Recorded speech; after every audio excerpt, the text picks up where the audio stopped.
Hi అండి, అందరికీ నమస్కారం. Welcome to my YouTube channel. ఈ వీడియోలో ఏపీ ప్రభుత్వ ఉద్యోగులకు, పెన్షనర్లకు శుభవార్త అండి. ఆర్థిక శాఖ కీలక ఆదేశాలు జారీ చేసింది. Salaries, pensions, DA, DR, APGLI గురించిన తాజా సమాచారం అయితే వీడియోలో ఉంది. మీరైతే వీడియోని ఎక్కడే కానీ స్కిప్ చేయకుండా చివరి వరకు చూడడం వల్ల ఇన్ఫర్మేషన్ పూర్తిగా అర్థమవుతుంది. అలాగే వీడియో నచ్చినట్లయితే తప్పనిసరిగా ఒక లైక్ చేయండి. ఇంకా సబ్స్క్రైబ్ చేసుకున్నట్లయితే మన ఛానల్ సబ్స్క్రైబ్ చేసుకోవడం ద్వారా నేను చేసే ప్రతి ఒక్క వీడియో మీ వరకు రీచ్ అవుతుంది. ఇక ఎంతో కాలానికి ఉద్యోగ ఉపాధ్యాయులకు 1వ తేదీన జీతాలు పడ్డాయండి. సో, జీతాలైతే పడ్డాయి.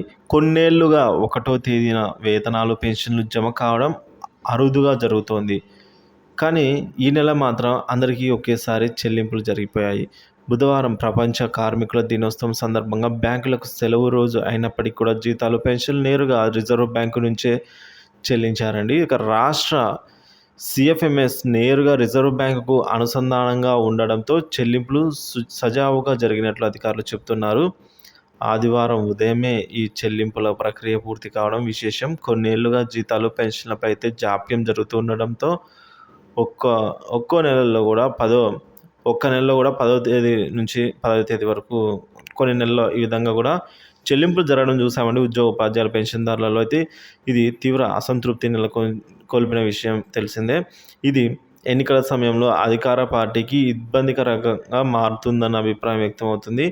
ఈ నేపథ్యంలో 1వ తేదీనే వేతనాలు చెల్లించాలని నిర్ణయించారు. ఈ మేరకు ఆర్థిక శాఖ కూడా పైనుంచి ఆదేశాలు వెళ్లడంతో హడావిడిగా జీతాలు, పెన్షన్లు అయితే చెల్లింపులు జరిగిపోయాయని అయితే చెప్తున్నారు. మరి సీఎం జగన్ ప్రభుత్వంపై ఉద్యోగుల్లో వ్యతిరేక ఉన్నమాట వాస్తవమే. సో, ఉద్యోగుల్లో జగన్ ప్రభుత్వంపై వ్యతిరేకత ఉన్నది అని అయితే అంటున్నారు. ఎవరంటే ప్రభుత్వ సలహాదారు చంద్రశేఖర్ రెడ్డి. సో, కొన్ని రాజకీయ పార్టీలు వారిని పక్కదోవ పట్టిస్తూ ఉన్నాయి. ప్రభుత్వ సలహాదారు ఎన్ చంద్రశేఖర్ రెడ్డి ఈ విధంగా వివరించాడు.